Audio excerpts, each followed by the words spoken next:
Says I'm live. Is the audio working? Awesome.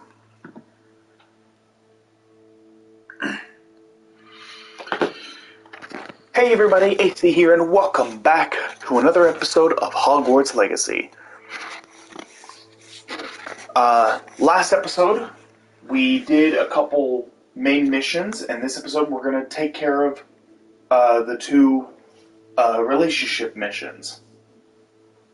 One for Poppy and one for Natty. So, and then if we have time after that, we'll probably end up doing another main mission and get through the third trial. But we are so close to having enough. Is this where we're meeting the centaurs? Well, they don't exactly. Yeah, we're so close to having enough experience for another talent. More of a surprise, I suppose.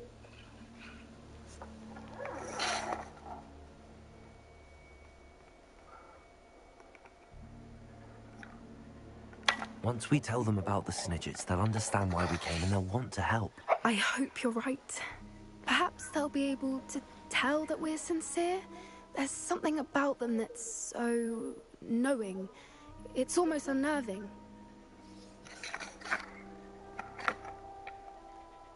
I suppose they are known for having an air of omniscience. That's exactly the right word. I just... never mind. What is it? It's nothing, truly. We've no secrets to hide. That's right. We'll simply be honest with them about what we're trying to do. They'll have to help us, won't they? Yes, of course. You're absolutely right. We'll meet with them, tell them about the Snidgets, and I'm sure it'll all be fun. Oh, cutscene. Nice.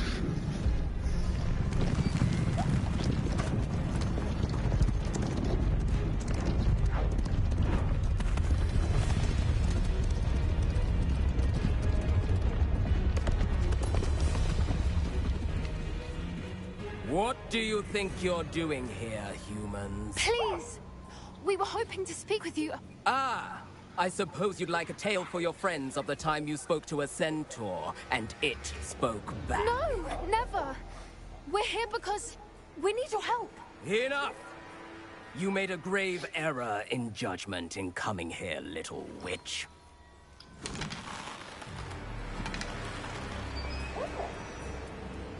Leave them be, Alec. We do not harm the young.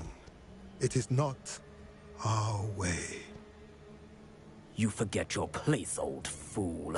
I'm the leader of this herd, and while you cling to our way, their kind continue to slaughter beasts like us without a care! From what I can see, they have slaughtered no one. They will leave here unharmed. Mark my words, Doran. If I ever see them again, it will be all three of your heads.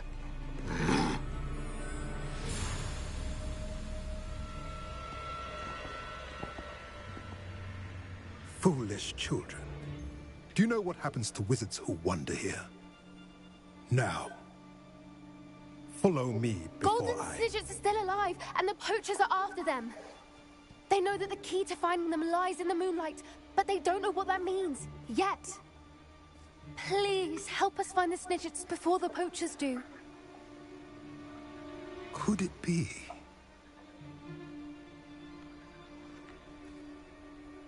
In the south, there is a cave within which lies what the poachers seek. A moonstone. Retrieve it and place it in the henge in the forest. Moonstone? I, on the other hand, must go speak with the herd. Find me after you have done this. I have like 600 Moonstone! I don't understand. So the moonlight mentioned in the journal doesn't refer to actual moonlight, but to a moonstone. What do moonstones have to do with Snidgets? And why was he so certain about where we could find one? Why do we need to find a Moonstone? I have like 600 of them! Yeah, isn't Moonstone common? All around us. Why retrieve one from a cave? Knowing centaurs, I suspect he's referring to a specific moonstone. We'll likely know it when we see it. Okay.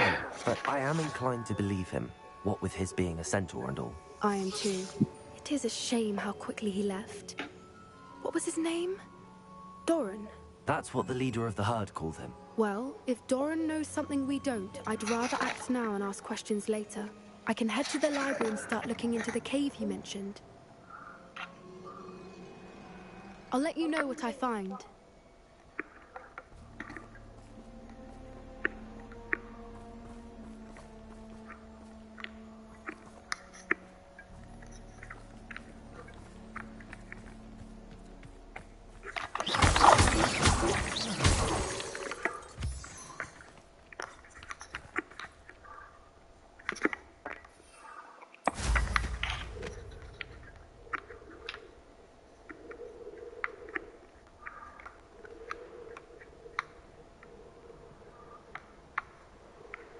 Here's one of those tables Professor Shaw mentioned.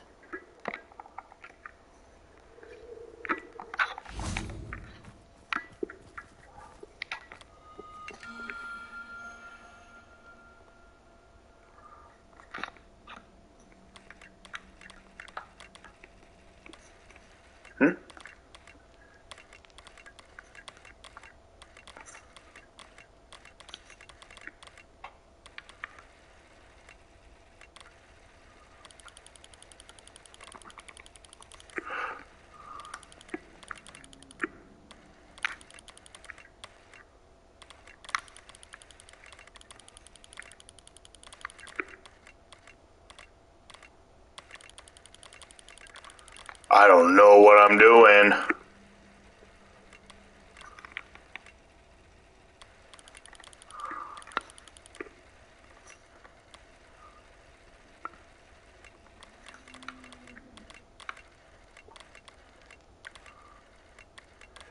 I'm not quite sure what I'm doing, to be honest.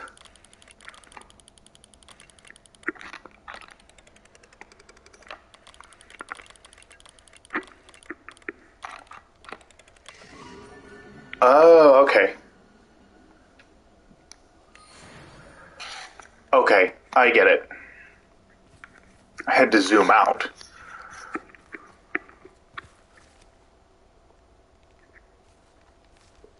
Oh, those are hippogriffs. Don't really need hippogriffs. But, okay. Well, I mean, I guess that's that then.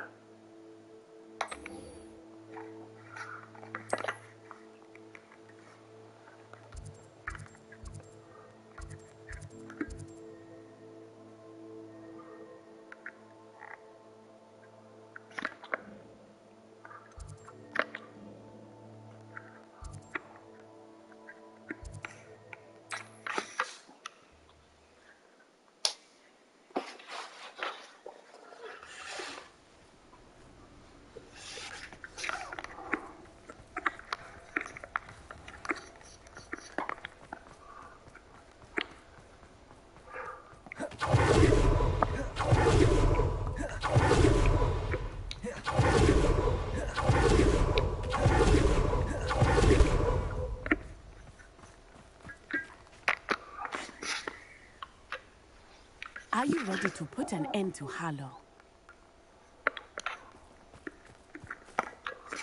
I'm ready to do what's needed to take Harlow down. I know you have a plan. We must gather information from the friends of Mr. Bickle that Archie and Mrs. Bickle mentioned. Agabus Filbert, Otto Dibble, and Mr. and Mrs. Rabe. All right. I suggest that you speak with each of them while I head to the Hogshead. I saw some Ashwinders heading there. And as my mother would never go near the Hogshead, she is less likely to learn of my activities than if I were to wander the village questioning its residents.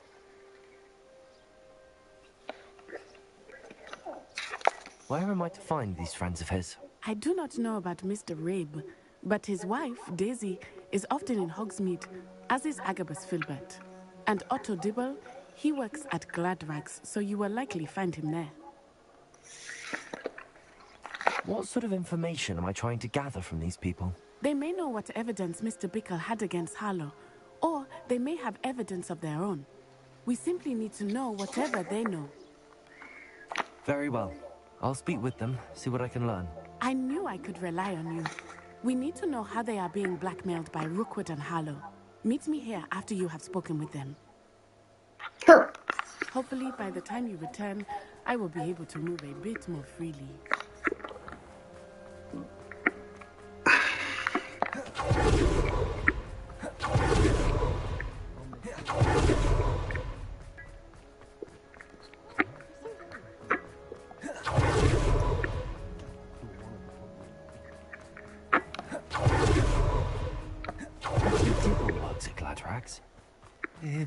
Please tell me you didn't take it. Mr. Dibble, may I speak with you? It's about Theophilus Harlow. I've nothing to say about him. May I interest you in a stunning cravat today?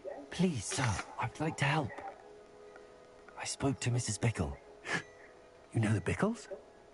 All right. But we must be discreet. Can't have Mr. Hill hearing this. I know Mr. Hill. He was kind to me the day of the troll attack. Oh, he's a good man. But even he wouldn't understand about Harlow.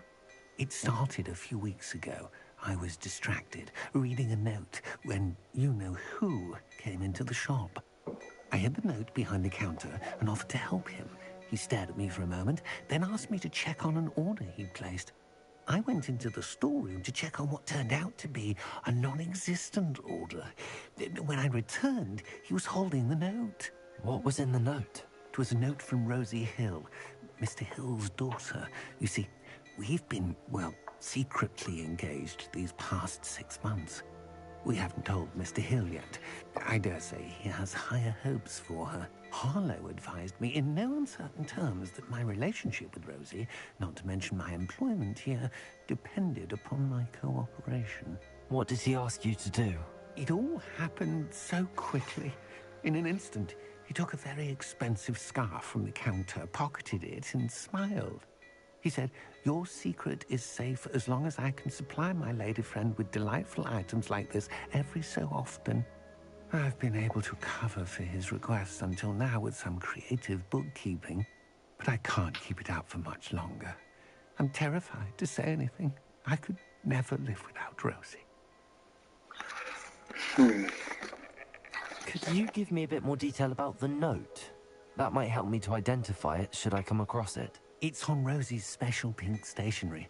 It has her monogram at the top, RH. That's how Mr. Hill would know it was real. What have you been doing to keep the extortion a secret? Well, as I mentioned, creative bookkeeping. And I've also been trying to cover the costs with my own savings, but I'm running out of money. Of course, none of this bodes well for my efforts to improve my circumstances and to be worthy of Rosie. I met Mr. Hill the day of the troll attack. He was kind to me.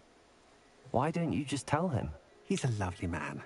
But when it comes to Rosie, I fear he loses all perspective. He'd see this as a grave betrayal. I'd lose my job instantly, and Rosie as well. Thank you for telling me. I'm gathering evidence to take Harlow down. I would love nothing more than to see him rotting in Azkaban, but be careful. He's an awful man and incredibly dangerous. As for Rosie's letter, should you happen upon it, I have committed it to memory. You may destroy it immediately. Understood. Now hurry off before Mr. Hill returns. Where was I? Now, to find Mr. Bickle's other two friends.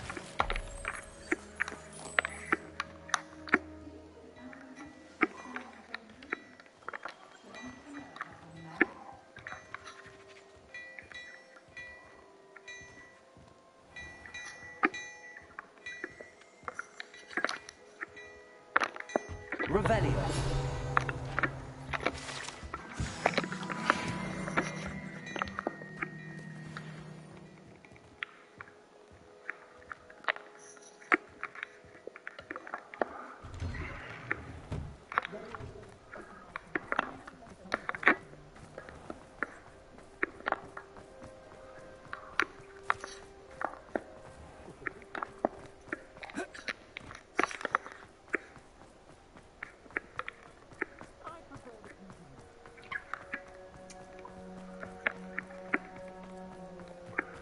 Okay. Agabus Filbert must be around here somewhere. Hello there. Excuse me, Mr. Filbert. I wondered if I might speak with you about your dealings with Theophilus Harlow. I hope to ease Mrs. Bickle's mind by gathering evidence against him. Oh, tragic what happened to Bickle. He wanted me to speak out against Harlow for an act of violence committed against me. But I feared Harlow's retaliation, and so I refused.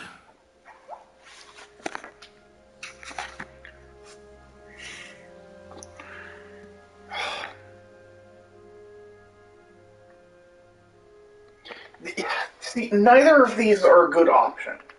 Neither of these are really a good option.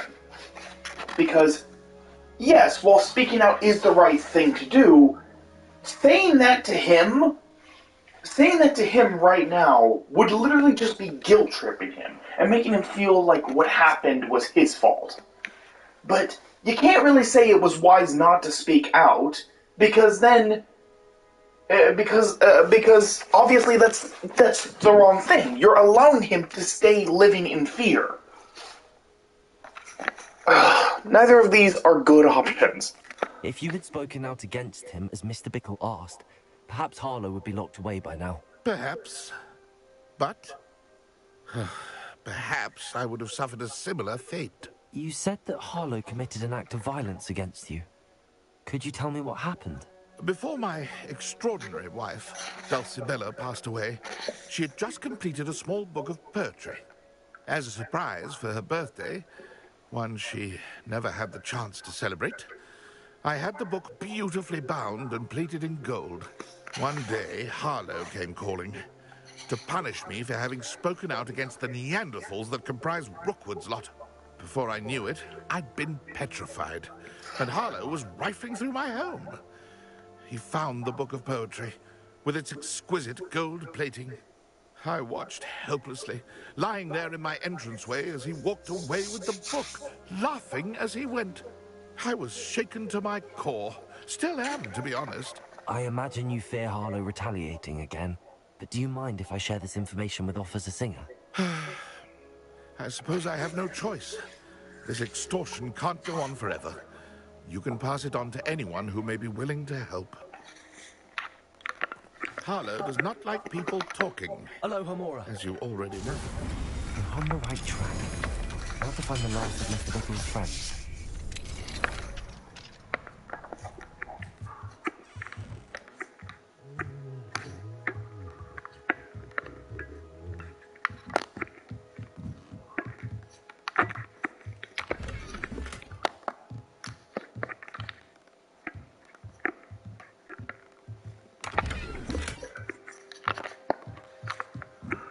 Okay.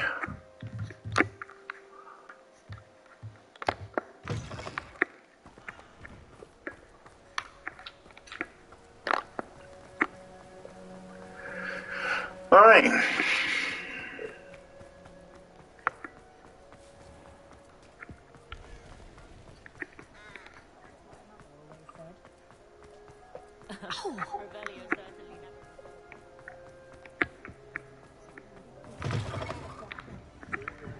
Mrs. Rabe should be nearby.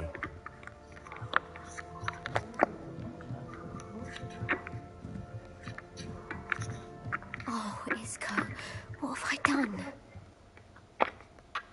Mrs. Rabe, I wondered if I might speak with you about Theophilus Harlow. I'm a friend of the Bickles and I'm trying to gather evidence against him. Poor Joanna and little Archie.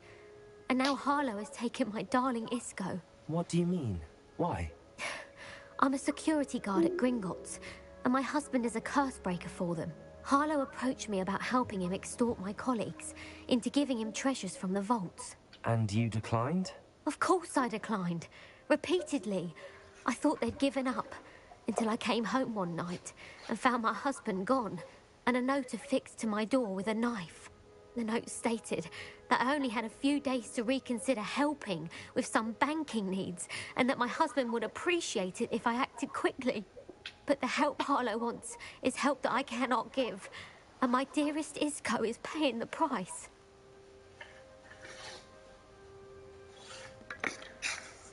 Why wouldn't Harlow extort your husband? Isco's job is even more removed from the vaults than mine. He travels the world for the bank. He could do nothing for Harlow. I'm the one in the bank on a daily basis, which evidently makes me an enticing target for blackmail. Have you helped Harlow since your husband was taken? No, I'm worried sick about Isco, but he'd never want me to compromise my integrity. I also know that he's extremely clever. That said, I was hoping he would have escaped by now. It makes me concerned as to why he hasn't. Are you sure the note means that your husband was kidnapped? What else could it possibly mean? Besides, I came home to find that someone had trampled the daisies in our garden. It may sound silly, but those were Isco's pride and joy. He would never have let that happen. Thank you, Mrs. Rabe. Knowing the lengths that Harlow will go to is helpful, albeit more than disturbing. Mr. Bickle was trying to help us, but now he's gone. I don't know what to do. I shall do all I can to get evidence against Harlow, Mrs. Rabe. Very well. Here's the note I received. You must be careful as well. Please don't put yourself in danger.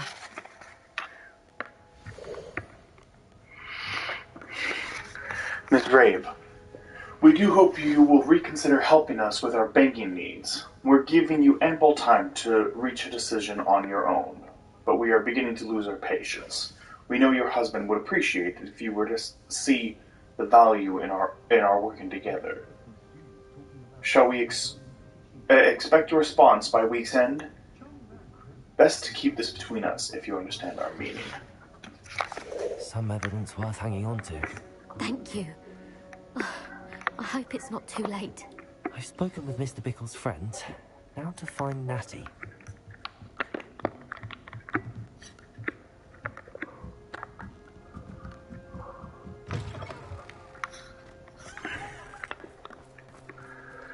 Man.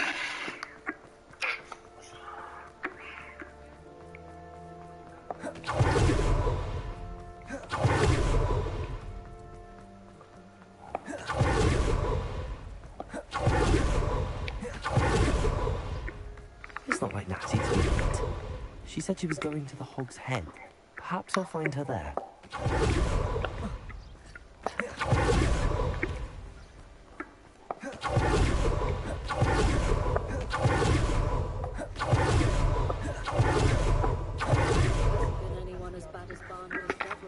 Aloha, Mora.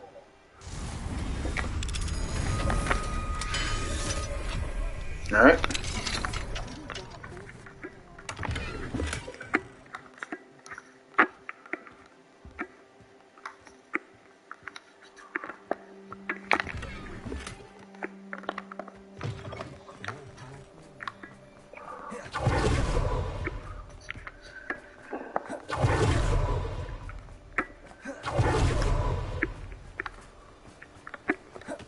There must be around here somewhere.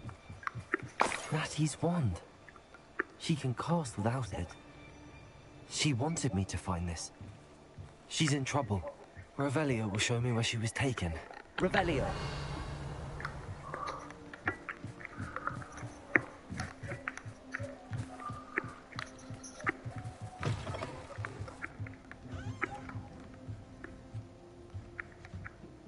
Nosy little students get what's coming to them.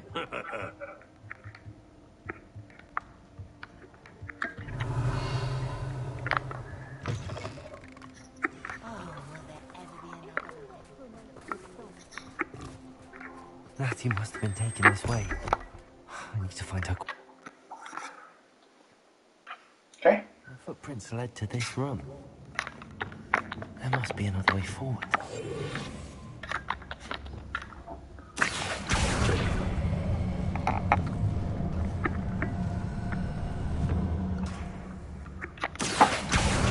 All right. A hidden door. Revelio.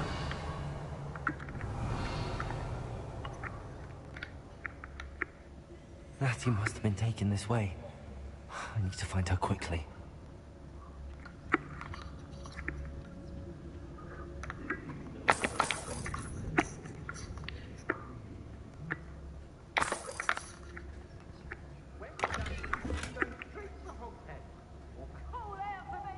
be sure I'm not seen.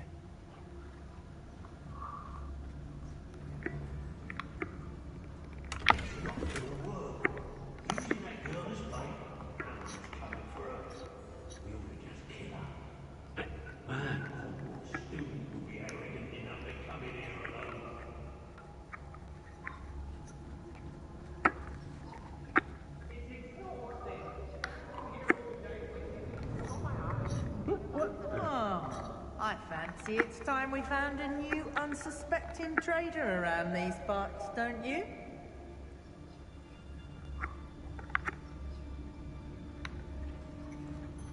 It's about time Rookwood took control. He doesn't need Ranrock.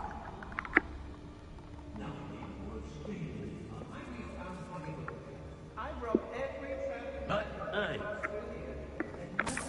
coming.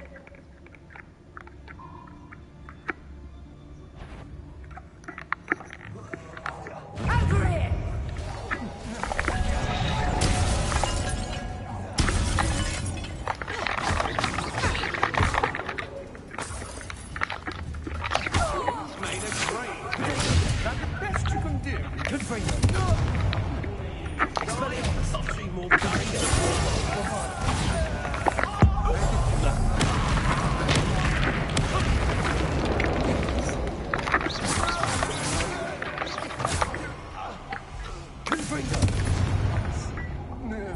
If I likes it, I takes it.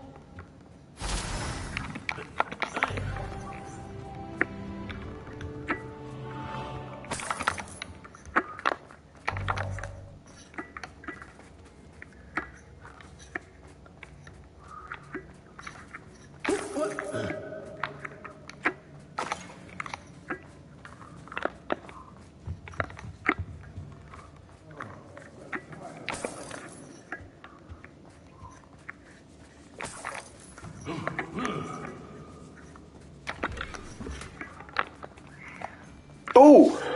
New legendary gloves! Oh, heck yes!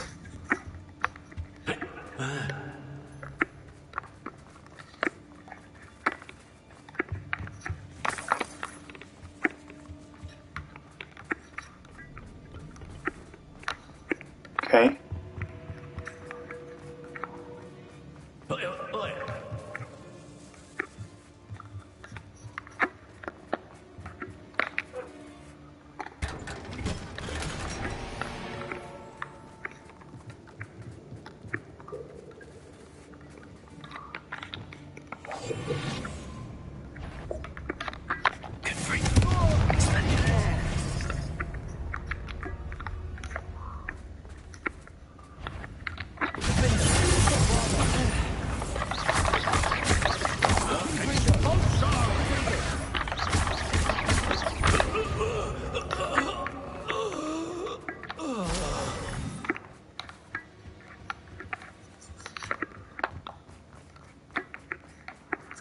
Okay. Gonna head back down this way because I saw there's a tunnel that leads here. Somewhere. Where is here?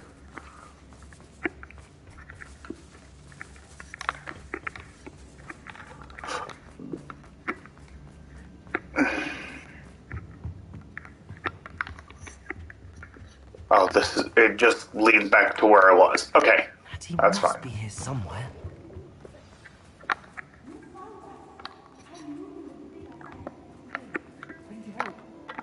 Mr. Rabe, Daisy told me you'd been abducted. You spoke with my wife. How is she? Worried about you. Are you all right? I am all right. Thank you for coming. These locks are cursed, and there's an anti-apparition jinx on the cells. Even Natty's skill with wandless magic cannot free us. I need you to find my wand. Use mine. We'll find yours together once you're out of there. I need my wand for this. Using one with which I have no connection may not work as well or as quickly, and we cannot risk detection. I shall do my best. Any idea where it might be? It's nearby. I can sense it. Understood. I'll find it. Your friend Natty was not in the sunlight. It must have lost something. Revelio. Mr. Rabe's wand could be in there.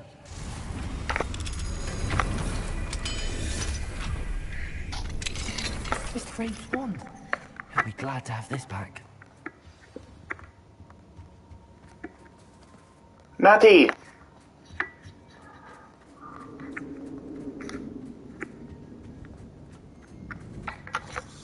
Mr. Rabe, I found your wand.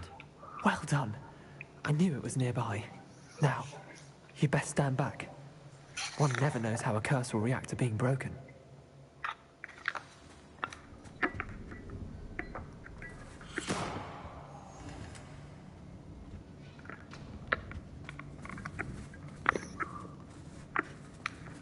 Is there anything in here? Nope. Hey, Natty! Thank you, Mr. Isco. My pleasure. And thank you, my friend. We owe our lives to your bravery. I may be too weak to disapparate with you both, but I can try. You go ahead. Find Officer Singer. We will get out of here on our own. Very well. But be careful. Thank you, my young friends. Be prepared for a fight. These Ashwinders must pay.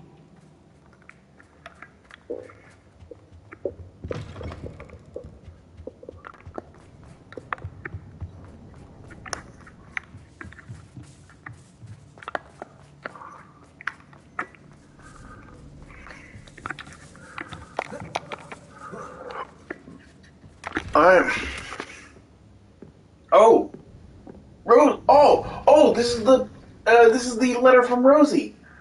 My darling Otto, I have read your last letter over and over, and I am certain to read it again.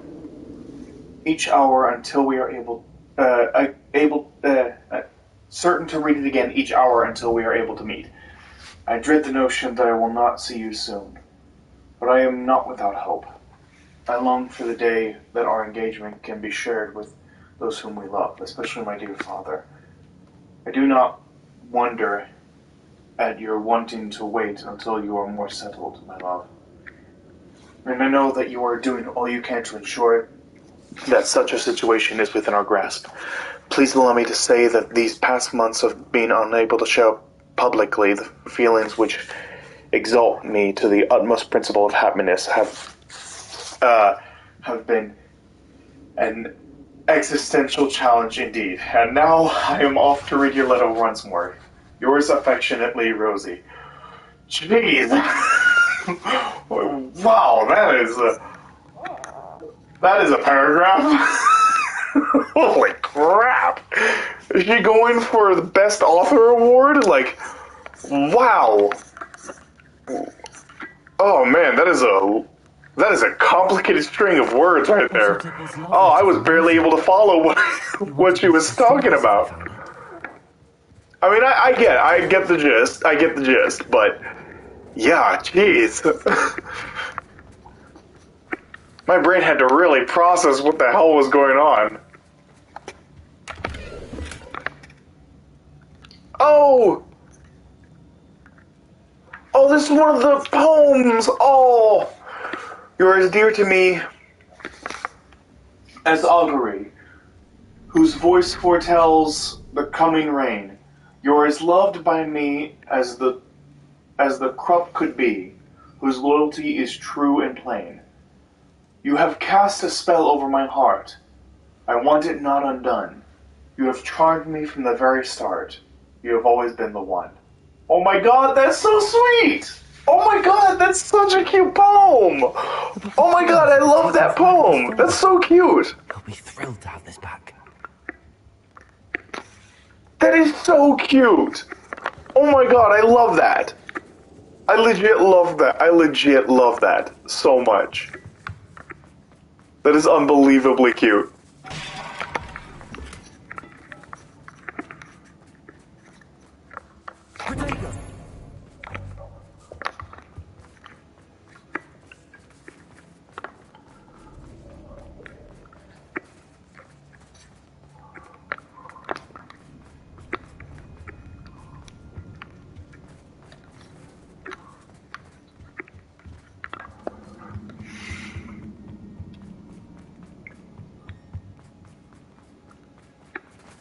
Let's find Officer Singer and put an end to Harlow once and for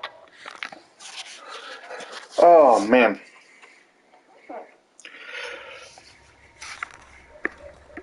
Natsai Onai. I should have known. And you, the troll dispatcher. Oh, thank goodness the two of you are safe. Isco Rabe told me a couple of students had rescued him. Should have known it was you two. Is Mr. Rabe all right? He is. I sent him home to his wife, Miss Onai. Your mother will not be pleased to learn that you're still risking your safety pursuing these dangerous men. Actually, Officer Singer, Natty and I learned of several Hogsmeade residents who've had their lives threatened by the Ashbinders. In addition to abducting Mr. Rabe, to blackmail his wife and Natty, Rookwood and Harlow have also extorted Agabus Filbert and Otto Dibble. I will look into all of that. As for the two of you, I appreciate what you're trying to do, but you are taking great risk. Next time, please let the authorities handle the Ashwinders.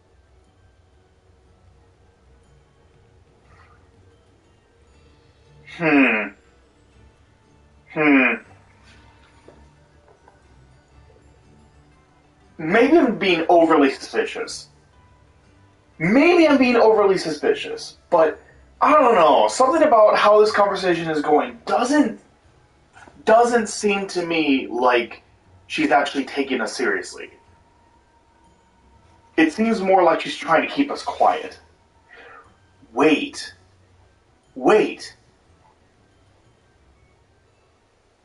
We were told that Harlow was blackmailing the guy who was like struggling with his business. He was blackmailing him, saying that he would take some special clothing every once in a while for a lady friend of his. Is that lady friend Officer Singer?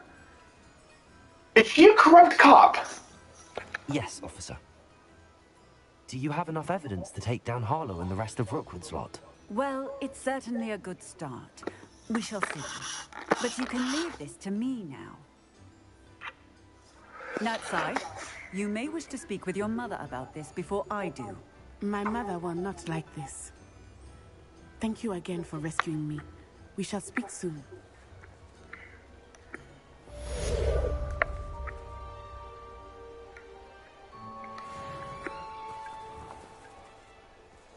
I do not trust this lady.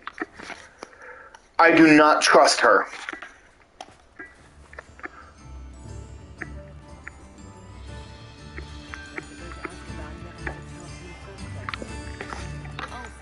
I do not trust her. I get the feeling that she is working with Harlow. That she is Harlow's lady friend.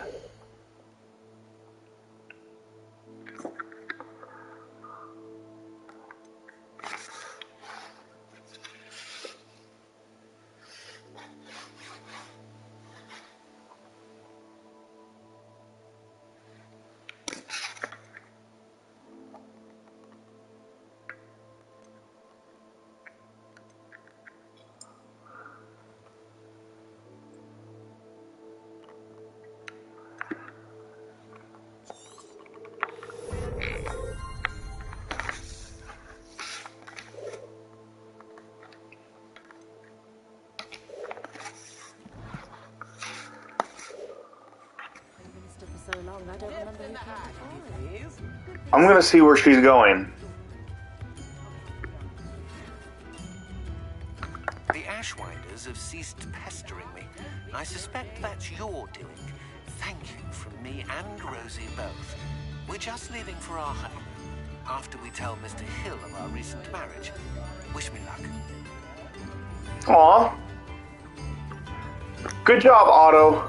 I'm happy for you. Historically speaking, there's never been a team like this year's Cannons. I wonder what Merlin would think of the wizard.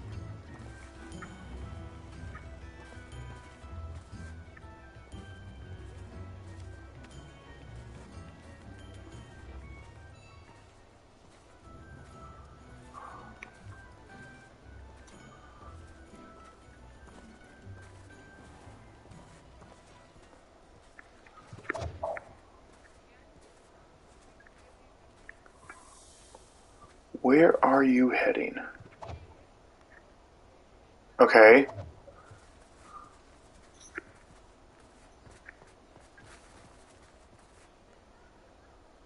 Her AI does not know how to go around trees. Where are you going? Where are you going?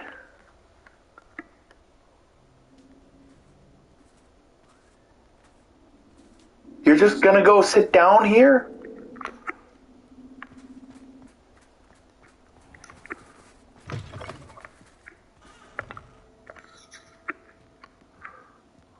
Revelio.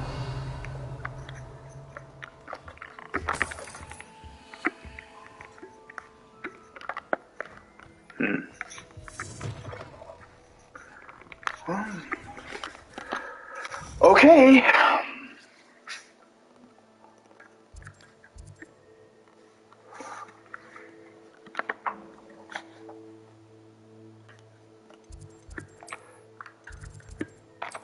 Room of requirement.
Okay.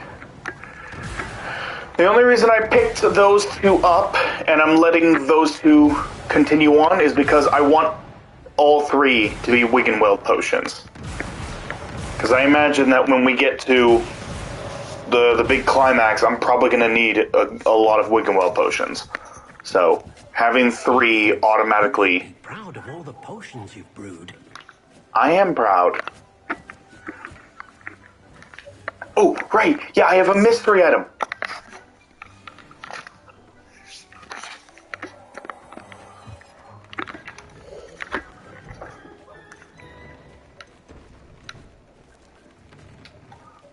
Legendary! Nice!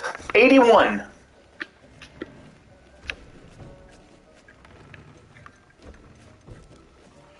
Oh.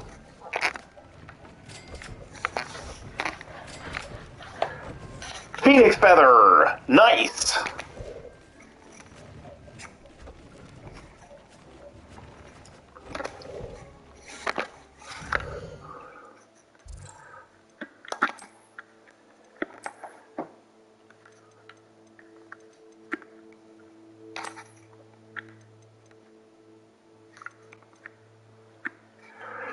Okay. Offense is 364. Wow! And defense is going to go, once I get this leveled up, then defense is going to go up to 294.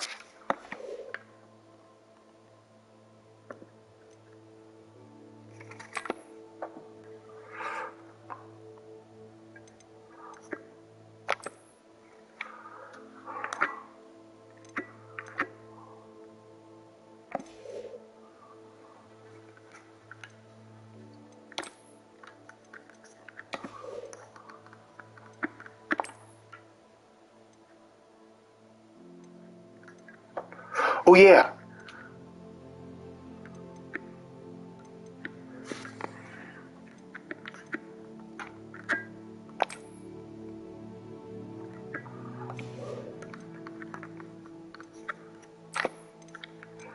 Change appearance.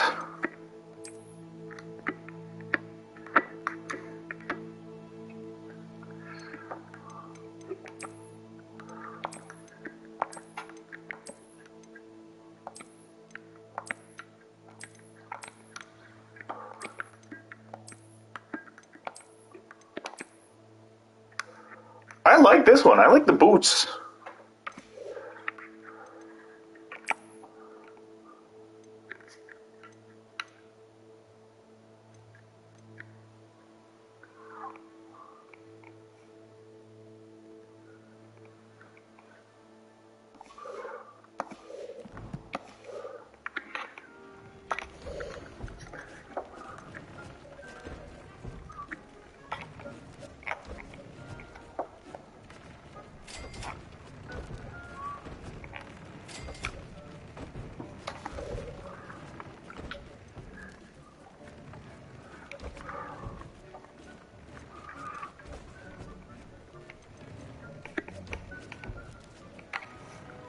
Okay. What was the one I had on? Explosive 2.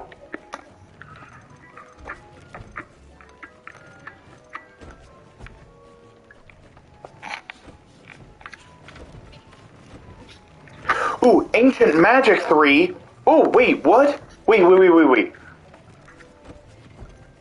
Explosive 2, Destruction, Concentration, Goblin, Silver Restraint, Unforgivable. Okay, no, I have that one. Ancient Magic 3, that's fine. Okay, so I'm good.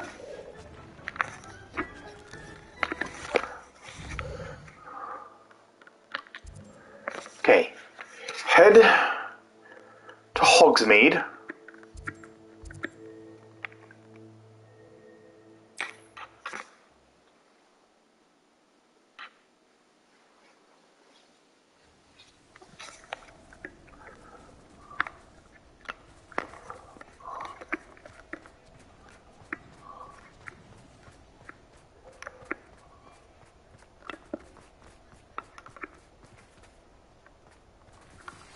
You are the talk of the school since you saved Mr. Rib and I from the Ashwinders. We have come so far. We should discuss the next steps in our plan to stop Harlow. Okay. Ready for your perusal today? Take your time.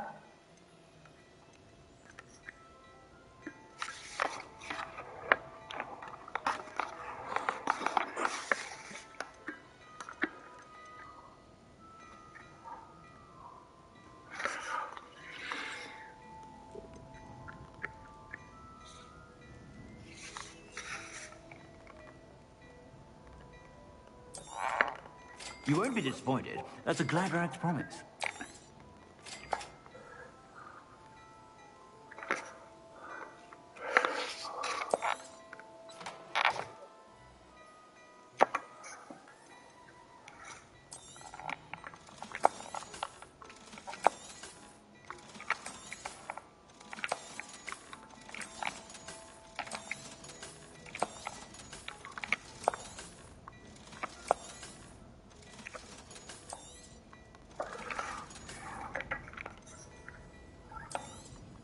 You won't be disappointed. That's a Gladrax promise. I suspect you have a sharp eye for fashion. Be sure to stop by whenever you're about. Okay.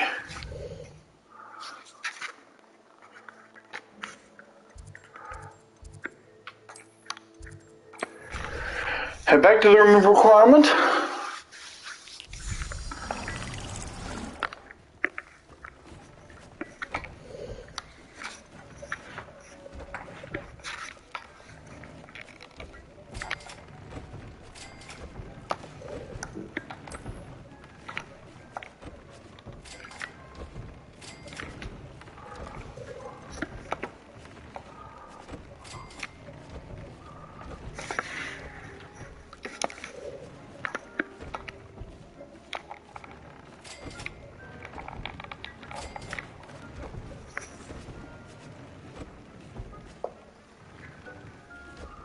Juggernaut,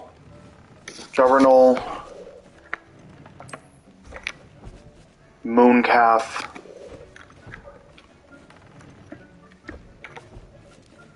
Juggernaut, Mooncalf.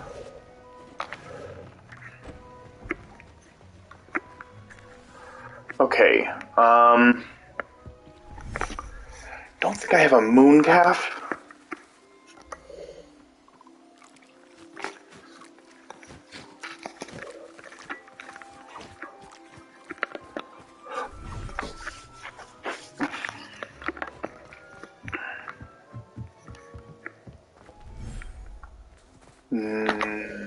Yeah,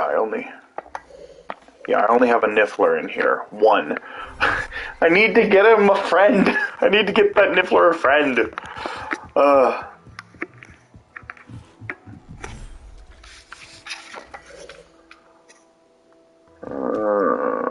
Okay. So I don't have a moon calf. I don't have moon calves. I need to get moon calves. I need to get moon calves, and I need to get another Niffler, and I also need to get unicorns. So that's probably going to be its own. Honestly, trying to track those things down is probably going to be an episode onto itself.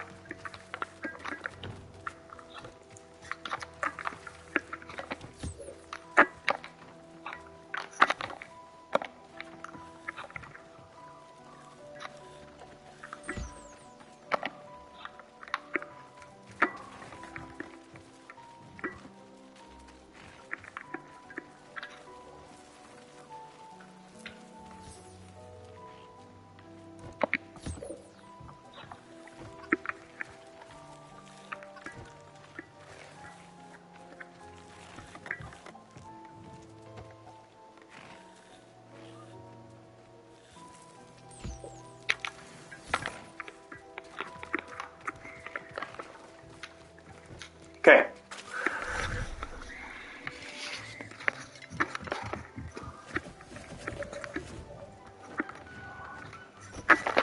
Okay. So I need to buy a Graphorn from Hogsmeade. If I can find a Graphorn, that'd be great.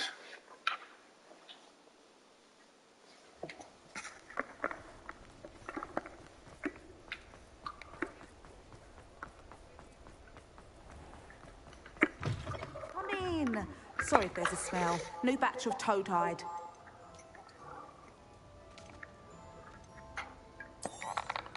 You could never go wrong with those. Good choice, I'd say.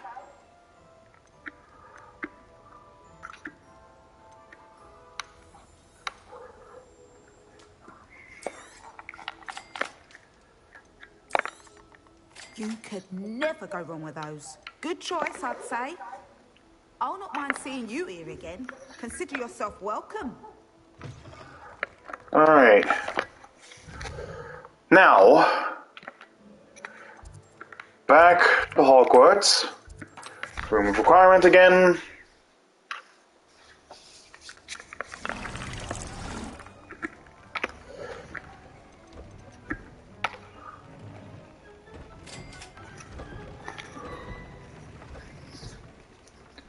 Okay, Mooncalf fur.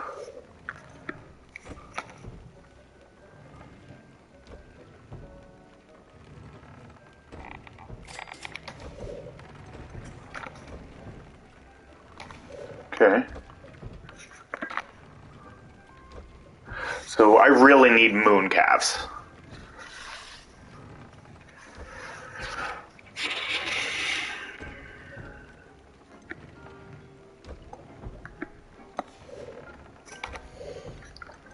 Okay. Destruction 3.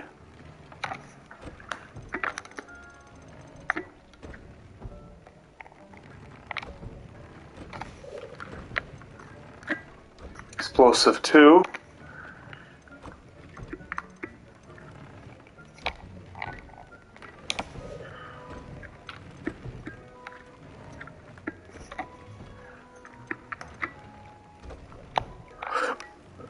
Ancient Magic 3. Okay,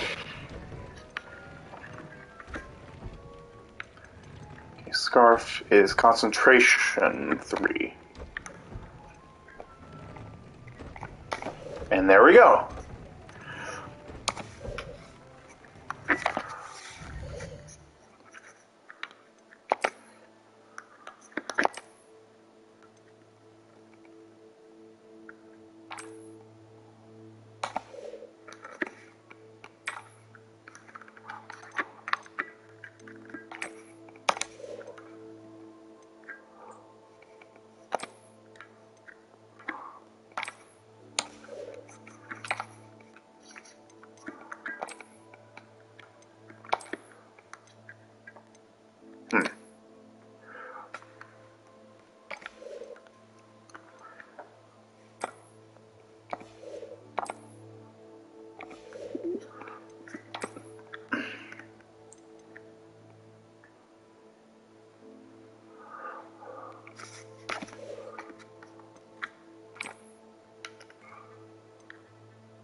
Okay.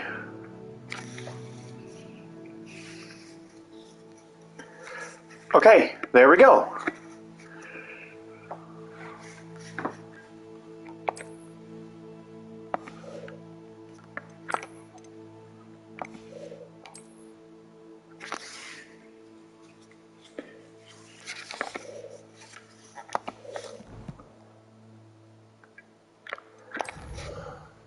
Okay.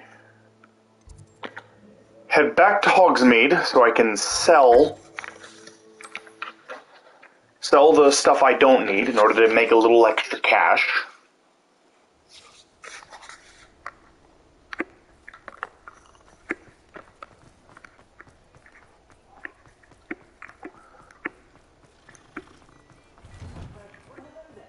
Come in, look around, and if you've been eating chocolate frogs, please refrain from touching.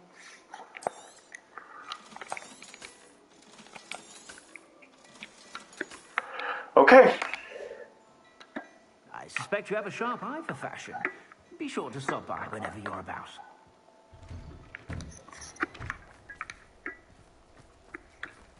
Hello, kitty.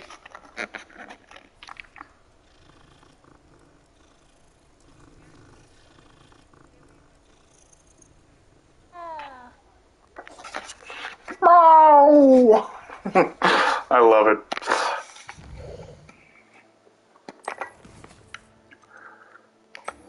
Grief and vengeance.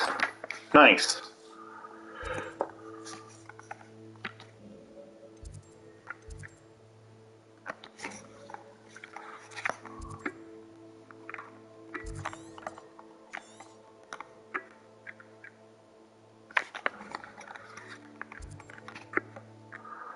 Okay.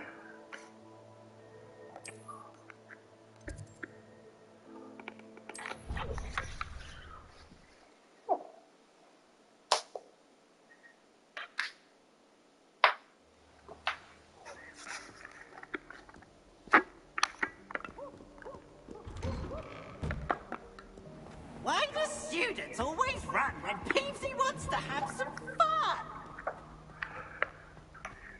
Because you are insufferable, Peeves.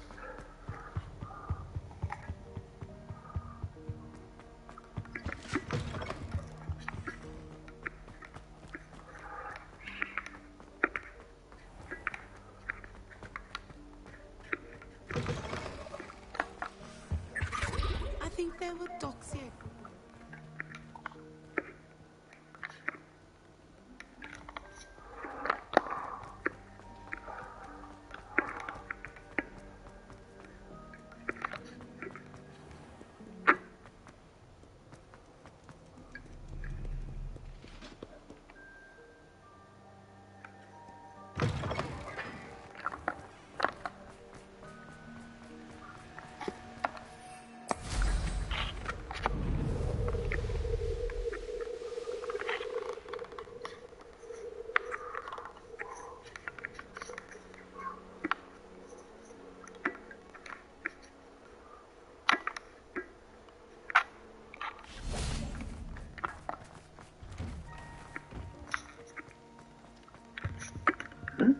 Oh.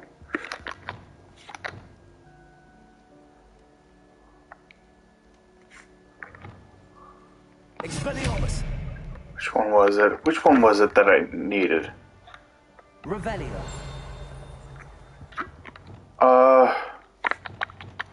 Lumos. Wingardium Leviosa.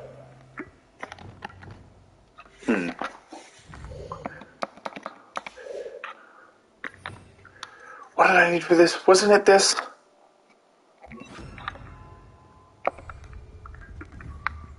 Leviosa.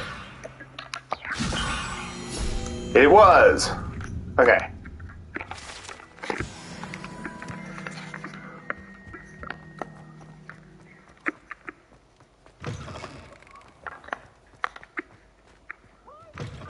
Always frown. Peeves should burn the castle down. Oh my god! You're grown out a bit, but I suppose that was wishful thinking.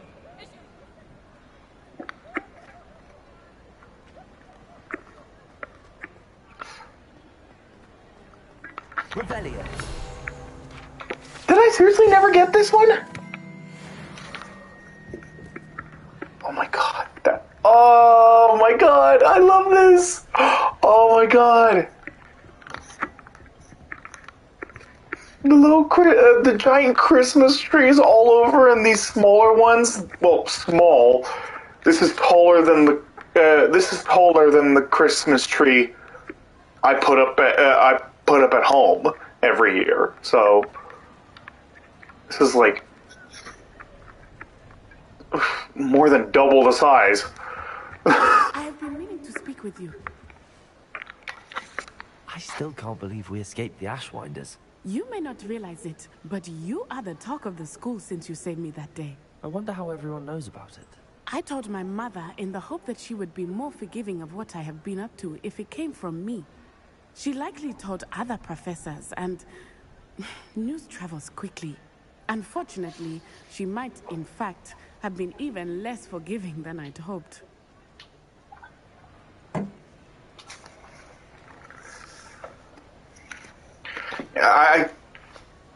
I do believe she is right to be concerned. It is very dangerous what we're doing. I don't blame her for being concerned. We have been involved in some dangerous activities. As the Ashwinders were locking me up and threatening my life, it did occur to me that my mother may have been right. Has Officer Singer done anything with the evidence we provided? She has not. Harlow is as strong as ever. Someone needs to stop him, whether it is us or Officer Singer.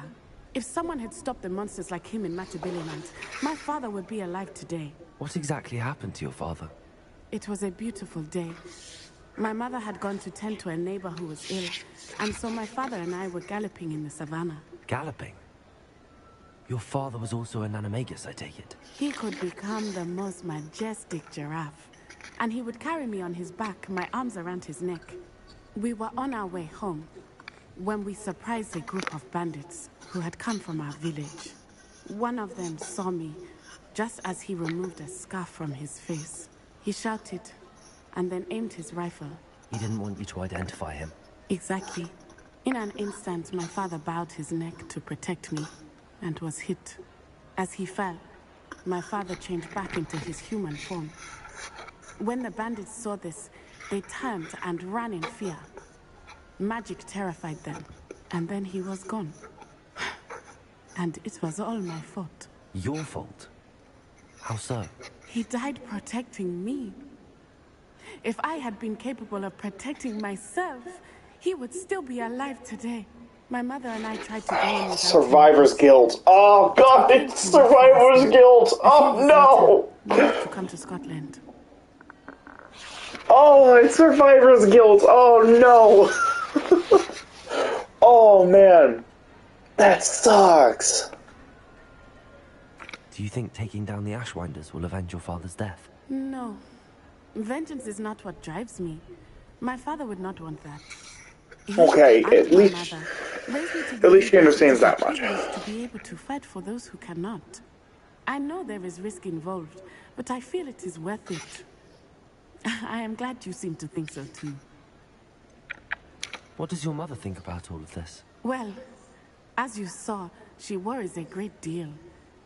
She is an excellent seer, but I think it bothers her to this day that she did not see my father's death coming. She misses him, as do I. So I believe on some level she understands my need to seek justice in a small way. But that does not mean that she likes it. Do you think your father would approve of the things we've been doing? Oh my, that is a good question. In theory, yes. Although he would worry as my mother does. But I think he, of all people, would understand my persistence. My father never shied away from a fight for good, no matter how ruthless the foe. And I think he would have enjoyed knowing that I had a compatriot like you. I'm sorry, Natty. I can't imagine what you've been through. Your father sounds exceptional. He was. Truly extraordinary. And thank you for your kind words. We all have our burdens. My father had a saying about that. Yes, I remember. Rain does not fall on one roof alone. Exactly. Soon you and I will put an end to the Ashwinders, beginning with Harlow. And once he is gone, we will turn our attention to Rookwood. We are making progress, and we will succeed. Thank you again for saving me. You deserve all of the praise you have received. Thank you.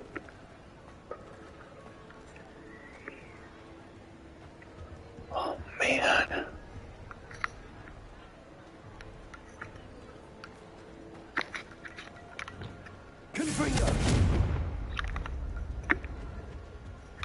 Jeez.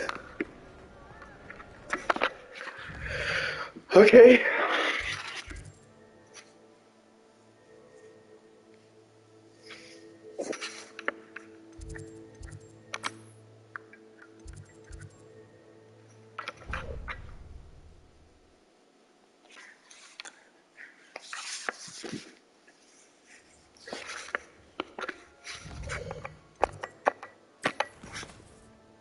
Okay.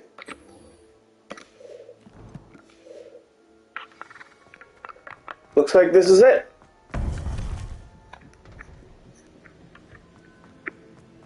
gonna talk to her. Hello, Professor. I have news. The goblins are looking for something. Another repository. They've built drills to help with their search. Most troubling. Are these repositories like the broken container I found at Rookwood Castle? They are. I fear we have no time to lose. Have a look at the map. Fortunately, the next trial is fairly nearby. It's Hogwarts. As you know, I was headmistress in my time. My portrait hangs in the headmaster's office. In fact, I witnessed Professor Black learn of your arrival. And I'll confess that I wondered about you. Wait, is the next trial in the headmaster's office? It is. I had hoped that when the time came, the occupant of that office would be of help to us. Unfortunately, this headmaster seems wildly unconcerned with anything but himself. You'll need to access the office while he's away. I understand. Very well. I'll find some way to get in. Good. I shall meet you in my portrait there. Until then. Ugh. How will I gain access to the headmaster's office? Perhaps Professor Fig will know what to do.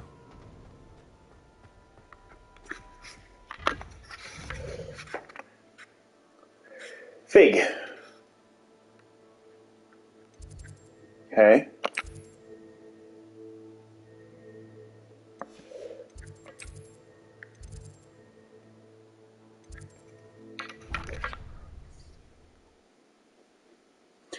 Isn't Fig Professor Against the Dark Arts?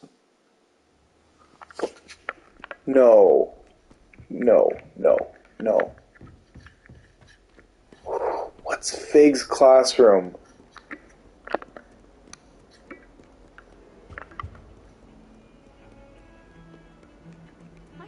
I thought I could count on my friend.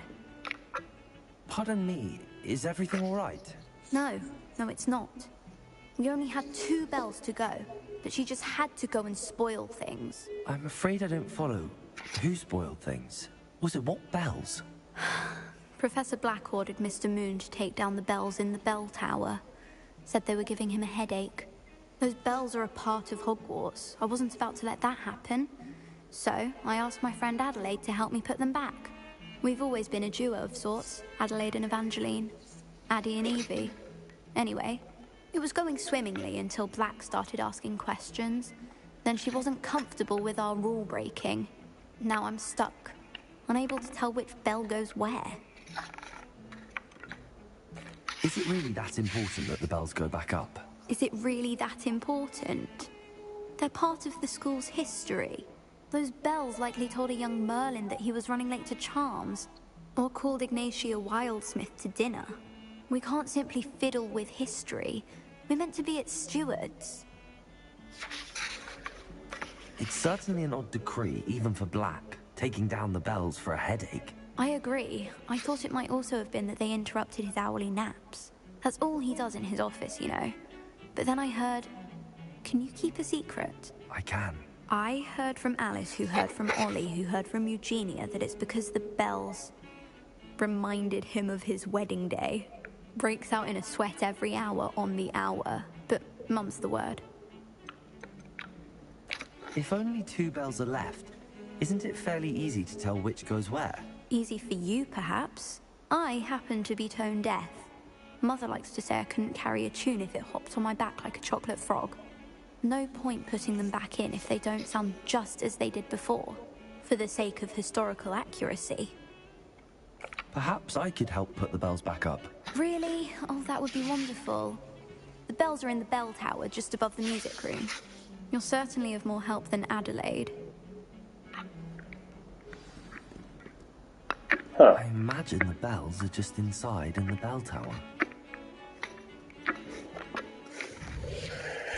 Okay, well, oh, here we go.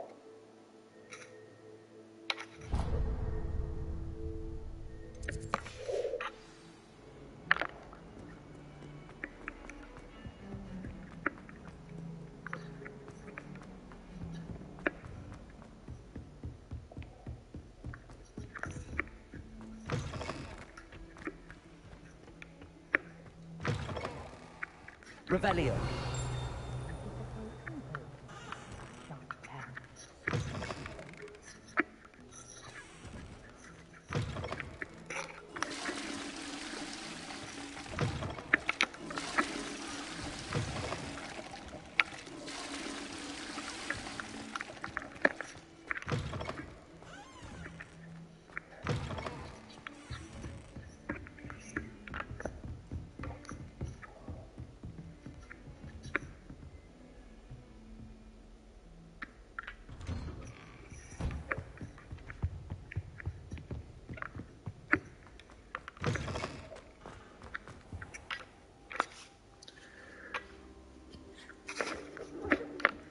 Hey, Fig!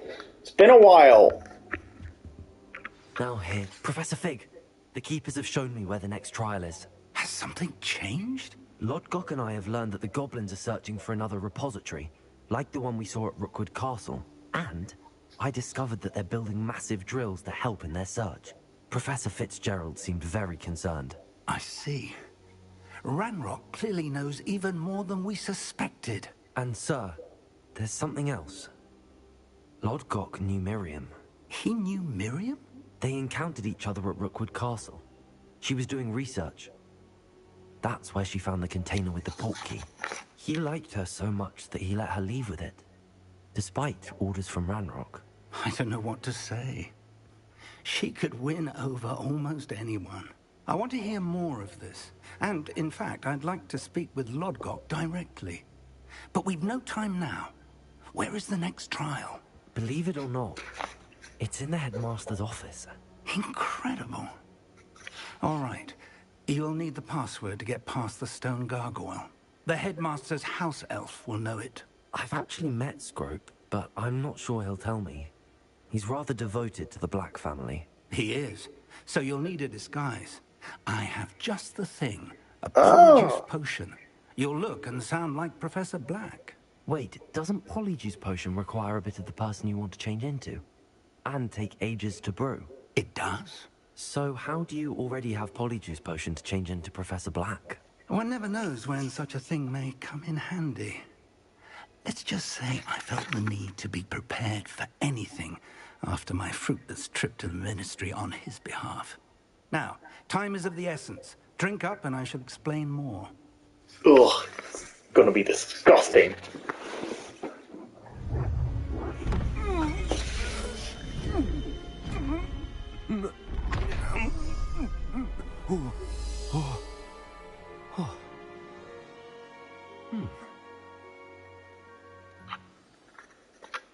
How do you feel?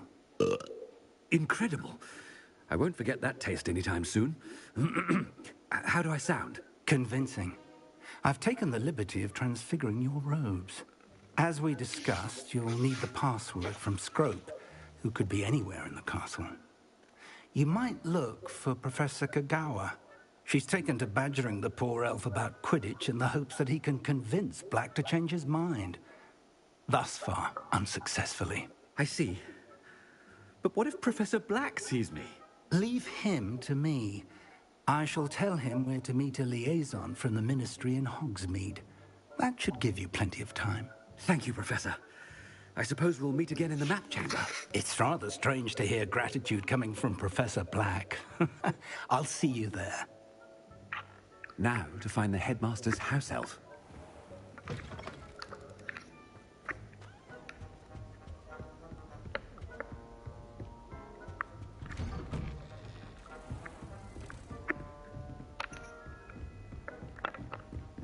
Professor, a moment of your time, please. Professor, I was hoping to catch you. Places to be, Professor Sharp. Places to be. Of course, sir. Only... you asked me about a particular potion, and I did? I did, yes. Well, spit it out, Sharp. I don't have all day. Probably best not to discuss it here, sir. I assure you, Sharp, you may speak freely. Very well. I've brewed the cure for boils you wanted. I can drop it by your office when it's convenient. Of course, yes. No need for all the cloak and dagger. Simply have a student deliver it. A student. Very well, sir, if you insist. I do. And thank you, Sharp. I just hope you've brewed enough for all my boils. Oh my god. To determine which student gets this rather unenviable task. If you must speak with me, consult my secretaries or what have you. Now move along. You call that a shine on those boots? Do better.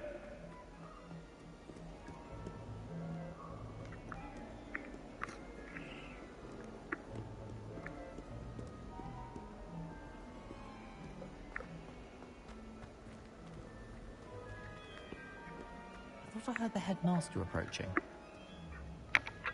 Gareth! Mr. Weasley, what are you doing here? Don't you have, somewhere to be? Oh, Professor, yes, of course. All sorts of places I'd rather be right now. Do you need something from me? I'm looking for my house elf. Surely you've seen him? Ah, the little one-eared fellow. I saw him heading to the Great Hall moments ago. Muttering on about your, sterling graces, sir. I am watching you, Mr. Weasley. Mr. Redding, who owns Honeydukes, tells me some of his billywig stings recently went missing. Prime potion ingredient. And I know you fancy yourself a skilled potioneer. What? But, sir, I haven't been anywhere near Honeydukes. Bah! That's enough from you. Just know that I have eyes and ears everywhere. On your way, Mr. Weasley.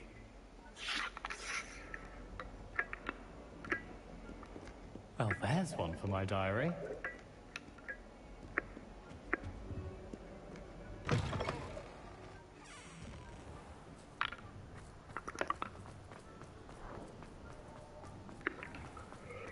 I am legit loving this. This is actually really funny.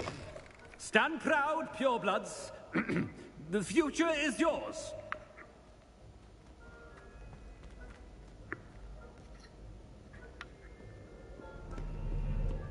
Headmaster? Yeah, what could he want? Mr. Gaunt, where do you think you're going? I beg your pardon, sir. I'm simply on my way outside. Taking the day off, eh? Typical student, wasting the hours away. I have to write 20 inches on Dittany and its uses. Was heading to the greenhouse. Ah, yes. Mixed with bubo tuber pus makes a fine mustache paste. Yes, mustache paste. I lied. Are you feeling all right, sir? You don't seem yourself. I assure you I am quite healthy, Gaunt. If I need a medical diagnosis, I shall head to St. Mungo's. Something. Greetings! I mean, out of my way, children.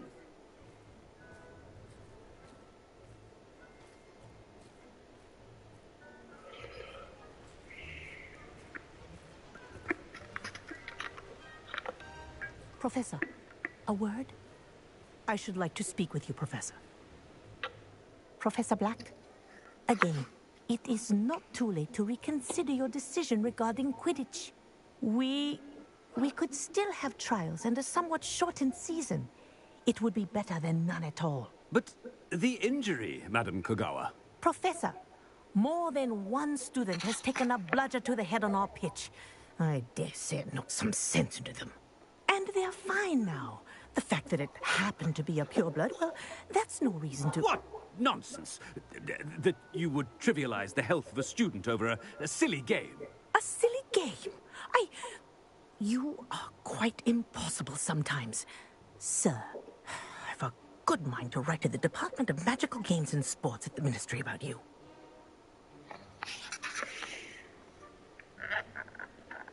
Please do. I can even provide the parchment should you need it. Now, where is my elf? Parchment? Very well, I will, and with pleasure. And I spotted Scrope in the Great Hall. Seems to be avoiding me. I wonder why. Good day, Madam Kogawa.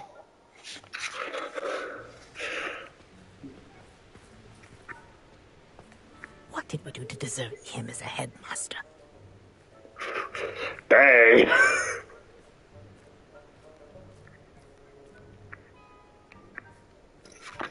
Which way is...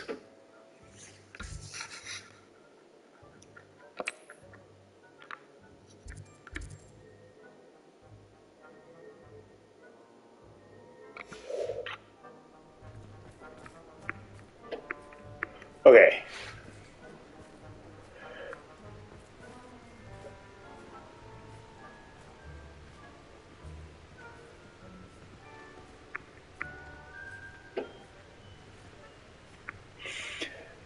I mean, I am the headmaster. I cannot allow myself to just go running around. I have to be distinguished as the headmaster.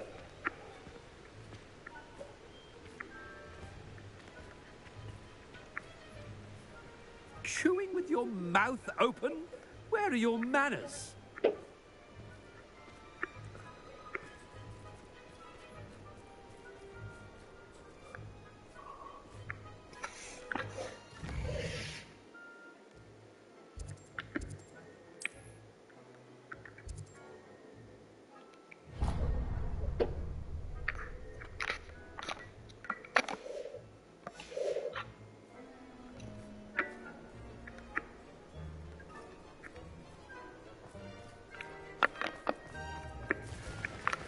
Okay.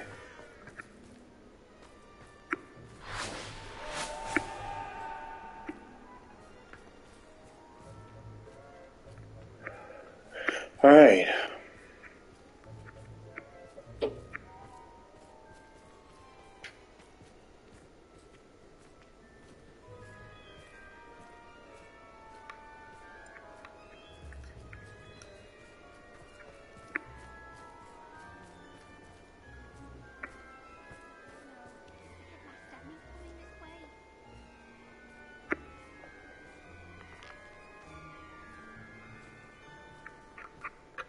Miss Broom, a word. Oh, Professor, this is an interesting surprise. It's Bloom, by the way. Remind me of your area of affinity, Broom. OWLs are swift approaching.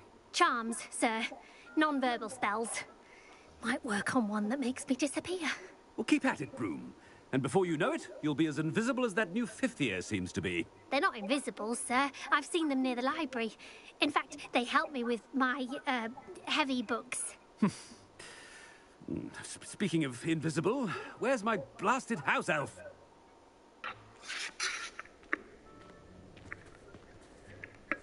Something seems a little off with the headmaster.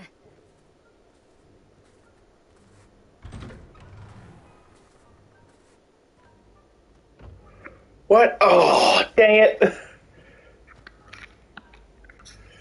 Well, I know another page that I can get once I get my body back. Well, once I get my body back to normal, so. I haven't time for any of you at the moment. None. None at all. Move aside.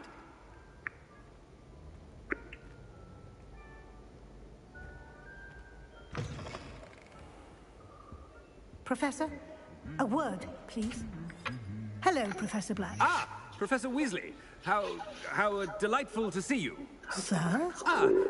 Since I have you here, I wonder if I might, speak with you about Professor Fig. Oh, very well. I've decided to give him a bit more, leeway with his time. Leeway, Professor? Are you sure that's wise? I confess I do worry for his students. He's rarely here as it is.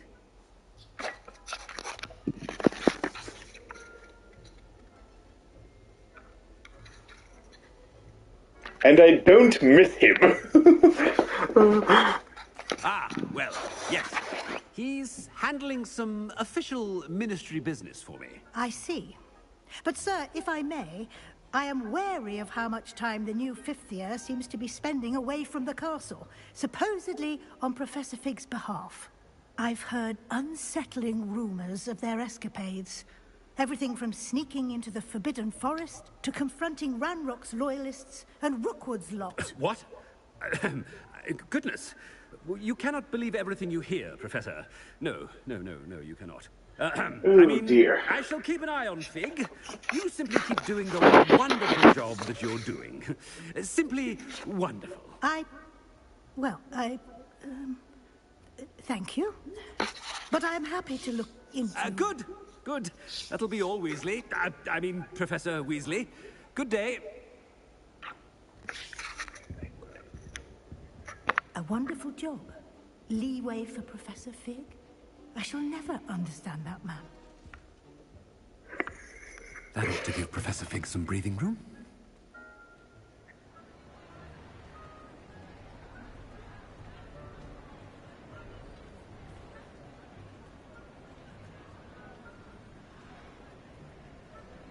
Alright. He's just dusting it. Wait until Master sees what a wonderful job Scrope is doing. Scrope! Oh, greetings, Master. Remind me of the password to my office. Oh, but Master made Scrope swear never to tell anyone, even Master himself. How dare you question me? I've a mind to give you a matching set of ears. Yes, sir. Of course, sir. Scrope begs forgiveness. It is the Black family motto, Master. Right. Of course. Master does remember it.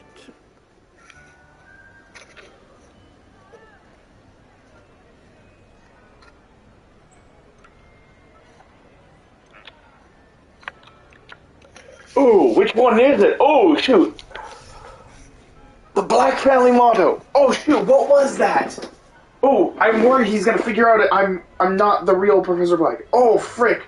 I'm actually gonna look this up.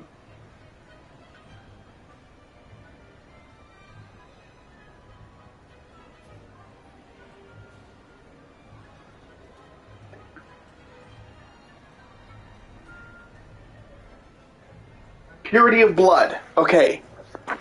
I was thinking it was either family reign or purity of blood. I figured strength was just too vague. These seem a bit more specific. It's pure bloods forever, isn't it? Close, Master. Scrope thinks Master is indeed testing Scrope. It is always pure. Obviously. And, of course, as Master knows, in French. Yes, of course. I order you to pronounce it. Okay, good. Oh, Master knows that Scrope's French is most pitiful. Oh, very well. Toujours pure. There is another matter, Scrope. I confiscated this filthy diary from a student. It smells of squid and seawater. Oh, Apollonia's diary. That is quite a surprise, Master. What do you wish Scrope to do with this treasure? Rubbish. Whatever you wish, Scrope. It's your treasure. Now, off with you. The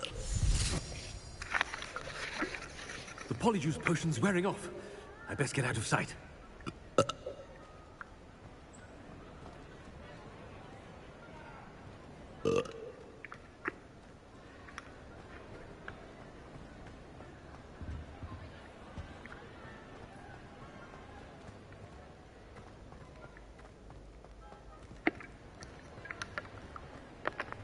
Made it just in time. It's wearing off. Fig was right. I can't believe it worked. Now to speak the password to the gargoyle. Okay.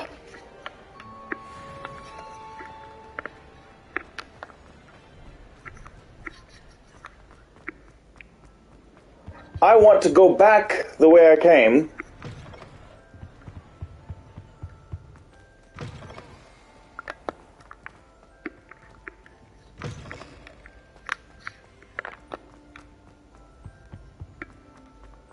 Revelio. Nice.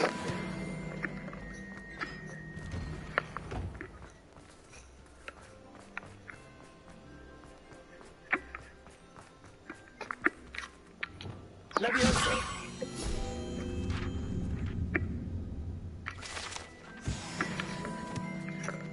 Sweet.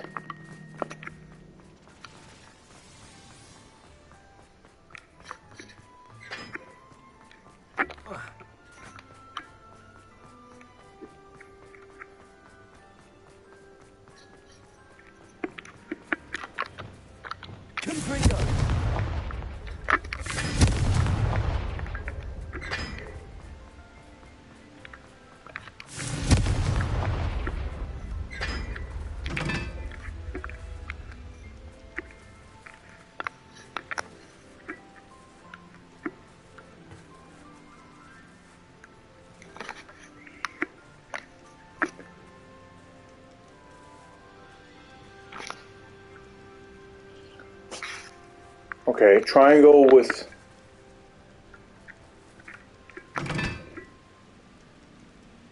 Oh, no. Okay, so this is 1.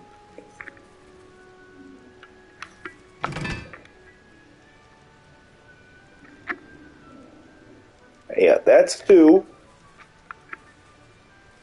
That is 4.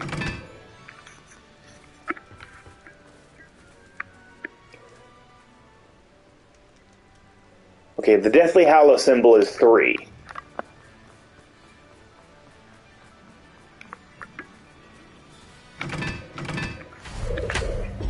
Nice! Interesting. Hogwarts secrets.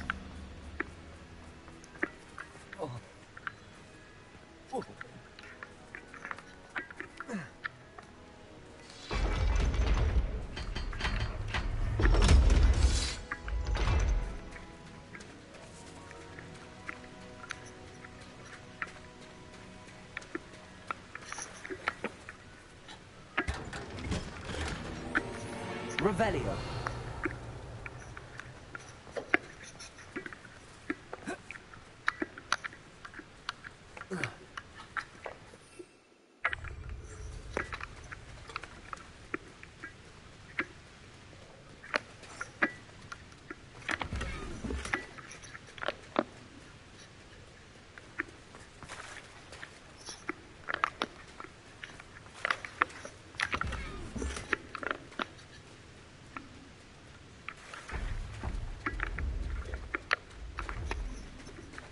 Alright.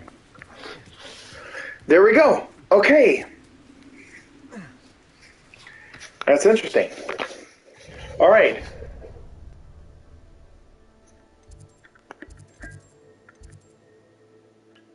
Grand staircase.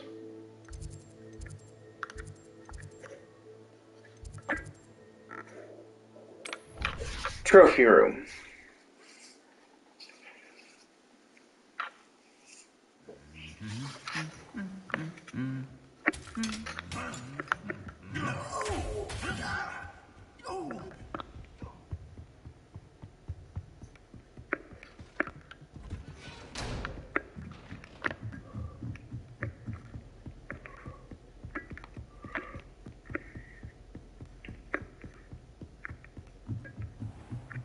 I've never gone down this way.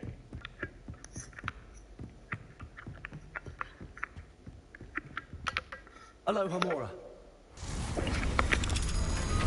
Alright.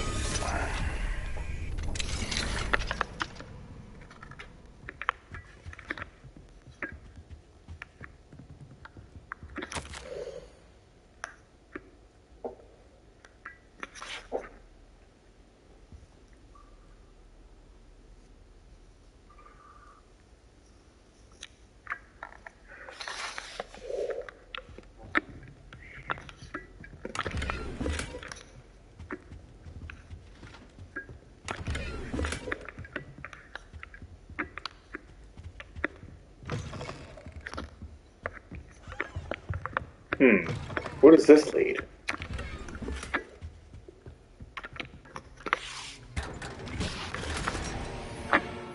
Ooh, another legendary item. Nice.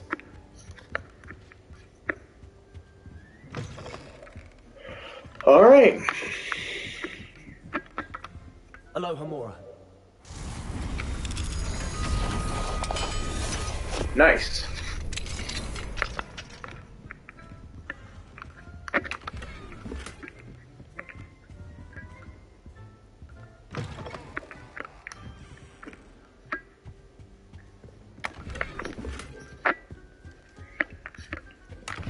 God, I'm getting so many. I'm getting so many pieces of clothing.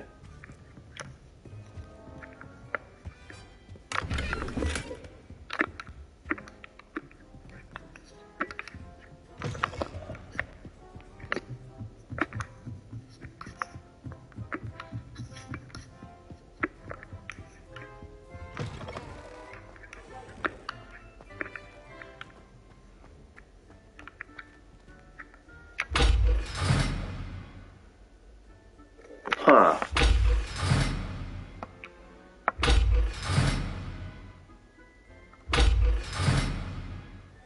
How odd.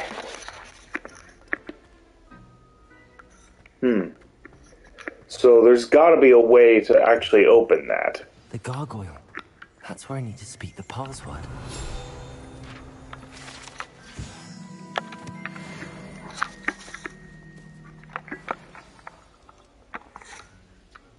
Toujours pure.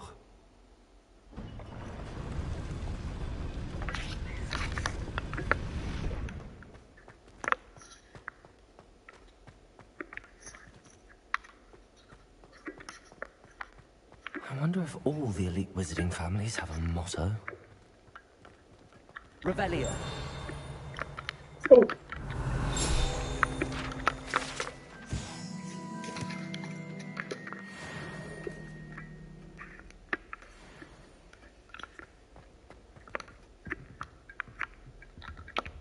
Aloha Mora. Alright.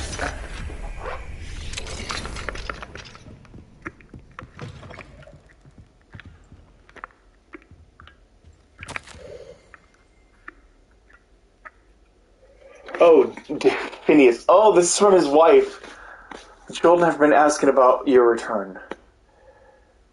Belvina, in particular, chooses to do so each day at breakfast and is engulfed in sulk when I remind her that you are ensuring the quality of her future education.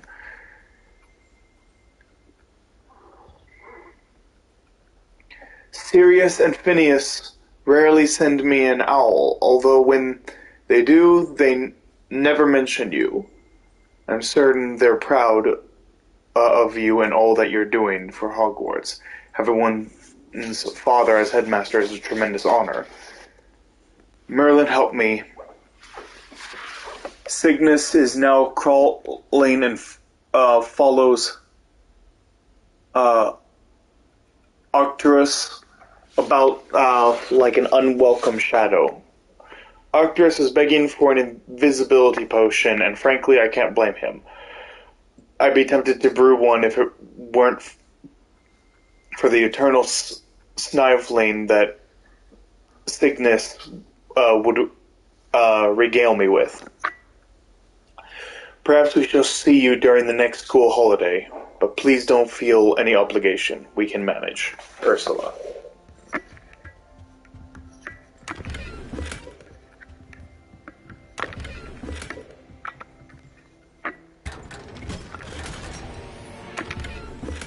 God, so many items. Holy crap. I'm pretty sure I'm about to be full.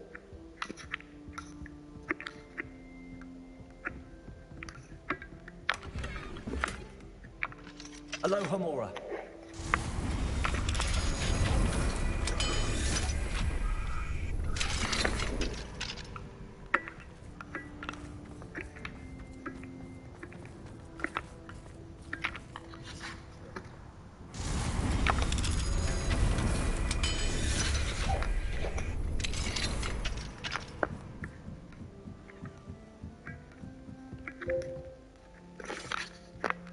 Ooh. Reach the highest point in the castle, the headmaster's upper study. That is quite the view. That really is quite the beautiful view. You can see the train as it comes in. You can see the mountains. You can see the lake. Oh my god, that actually is a really... You can even see the dark forest. That's a really good view. Oh my god. If only the window wasn't so all over the place. It's like there's so much metal around that, like, there's more metal than there is glass, to be honest. Alright.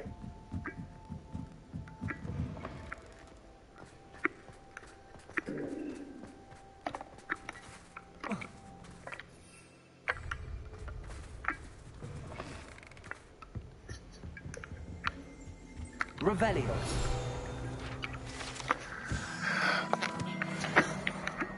Alright. It's good to see you. All thanks to Professor Fig's quick thinking. Now what? Approach the pedestal in the antechamber and read the book that appears. What can I expect to find in the book? A story. I cannot say more. You may recognize some elements of it, as I was inspired by a tale with which many wizarding children are familiar. The Tale of the Three Brothers? I suspect there will be more to this than reading a book. Your suspicions are correct. We shall speak when you are finished. Has this been under the headmaster's nose all this time?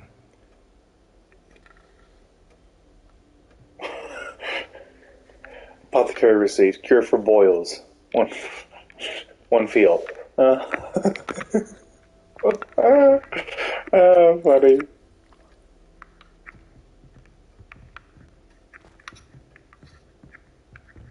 Oh, the pensive.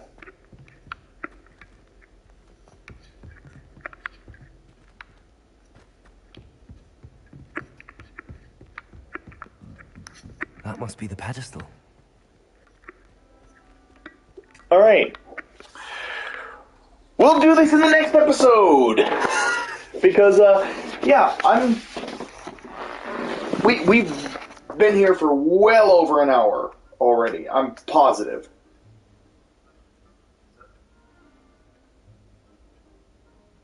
Alright.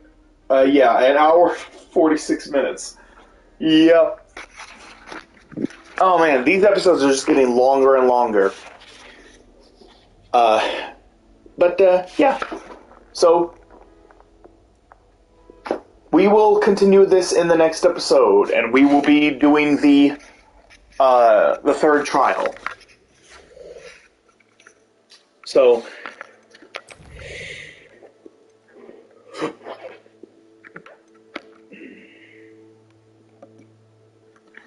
yeah.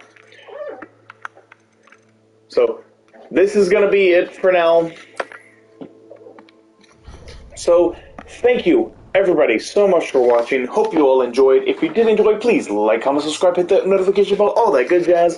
And I will see you all in the next video. Take care, everybody.